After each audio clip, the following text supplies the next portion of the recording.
E aí, pessoal, vamos dar início hoje ao nosso curso de História Moderna, que é ministrado na FASU MG São Lourenço. E hoje eu vou fazer uma aula introdutória sobre o que é História Moderna. Antes de tudo, vamos falar um pouquinho sobre o que é esse conceito.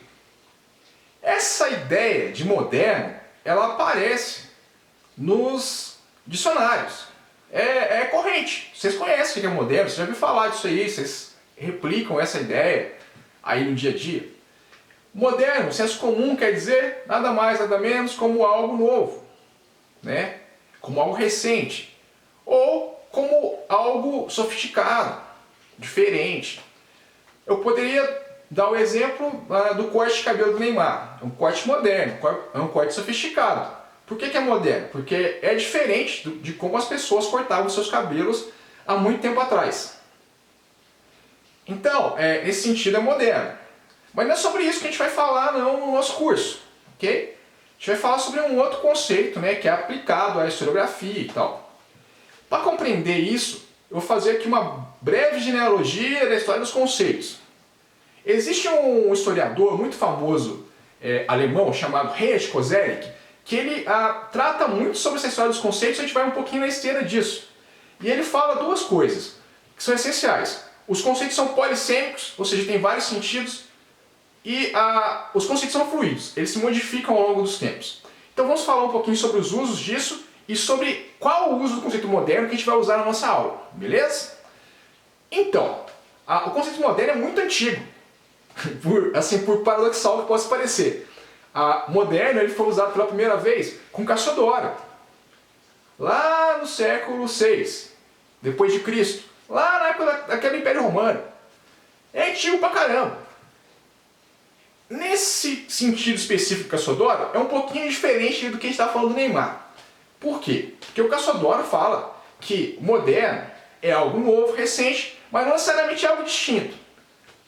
Inclusive a Laura de Mello Souza, né, pesquisadora da USP, lá, dá um exemplo muito interessante disso, que ela fala que aqui no interior de Minas, eu nunca tinha visto esse conceito, mas ela garante que tem uns caras que falam assim, meu irmão é mais moderno do que eu. Quando ele está falando isso, ele está falando que o irmão é mais novo. Ele não está falando necessariamente de uma coisa distinta, uma ruptura, porque ele veio do mesmo pai e da mesma mãe que ele. Então o moderno, nesse caso do Cassiodoro, não é distinto. É só algo recente. Isso lá no início da Idade Média, ou seja, mais de 1000 anos atrás, emerge o conceito de moderno. Que já está ultrapassado nesse sentido, né? Mas vamos lá, a gente não vai falar sobre isso hoje, a gente vai falar sobre o uso do conceito moderno dentro do campo da história. Tem um camarada no século XVII, chamado Celanius, que é o cara que cunha os conceitos de Idade Média, Idade Antiga e Idade Moderna. Então a Idade Média é o meio, né, entre a Antiguidade e os tempos modernos, que seria o tempo dele. Okay? E essa estrutura que ele estabelece, né, ela vai se tornar hegemônica e é a que a gente usa até hoje. Tudo isso é construção histórica, gente. Só que esse moderno ele tem características específicas que tornam, que fazem ele fazer sentido. Okay? Então, entenda que moderno é algo que se opõe ao medievo. Quando eu falo em moderno, eu estou falando em rupturas com o modelo de sociedade que existia na Idade Média. Beleza, mas quais são os pontos de viragem que caracterizam essa ruptura? É isso que a gente vai indagar nas próximas aulas. Mas veja bem, só para vocês compreenderem o que eu estou falando. Esses pontos de viragem, eles, para cada intelectual, eles vão ser distintos. Se você for pegar um modelo histórico mais rígido, sisudo e tal, você vai sempre encontrar, né, no livrinho de história do MEC, que o ponto inicial da história moderna é a queda de Constantinopla em 1453, e que vai findar, né, com a Revolução Francesa, em 1689. Mas esses modelos, eles são relativos, ok? Cada intelectual, cada país vão colocar um marco de viragem que vai romper, findar com o medievo. Há intelectuais que vão enfatizar o papel das navegações nesse processo.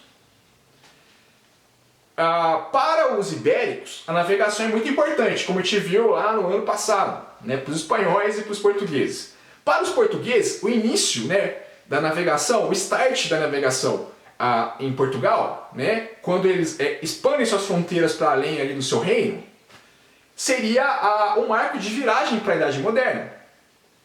E o evento mais importante é a conquista de Ceuta, no norte da África, em 1415. Mas, para os espanhóis, o evento mais representativo não é esse. O evento mais representativo é a descoberta da América, Colombo, né? Lá no ano glorioso, lá que eles conseguiram, enfim, a reconquista, expulsaram lá os muçulmanos lá da península, definitivamente, e o Colombo chega na América. Então 1492 é a data de viragem para eles. Mas para um italiano renascentista, a data, inclusive, é anterior àquela de Constantinopla. Porque intelectuais já vão romper com aquele modelo medieval. Né? O Dante Alighieri, ou alguns camaradas já vão reavivar ideais que vão recuperar valores da antiguidade. Então, a Idade Moderna para os italianos ela é mais antiga. Ela não se dá no século XV, mas no século XIV. Se você der uma ênfase maior à história das religiões, você vai colocar outros marcos históricos, como por exemplo a Reforma Protestante de Lutero, de 1517, que para alguns é um momento de viragem decisivo. Bom, para os soviéticos é a coisa mais engraçada ainda. Para os soviéticos, a história antiga ela finda com a Revolução Francesa. Aí ela vai ter o seu início, né, a história moderna, pós Revolução Francesa, que seria exatamente um marco de fechamento da história moderna para o resto dos povos, e vai até a Revolução Russa. Então percebam que os marcos mais importantes que caracterizam a Idade Moderna, elas vão variar no espaço e no tempo. Cada intelectual, cada país vai dar ênfase a um ponto, a um aspecto. Qual está correto? Todos eles. Por isso, nas próximas aulas a gente vai discutir, né, em forma temática eventos que acontecem de forma simultânea e compreender todas essas questões que envolvem essa passagem para a Idade Moderna. Então vamos ver sobre Renascimento, vamos ver sobre Reforma, vamos ver sobre a invenção da imprensa, a gente vai ver sobre a origem do capitalismo, que alguns também colocam como sendo um marco decisivo, que caracteriza a ruptura com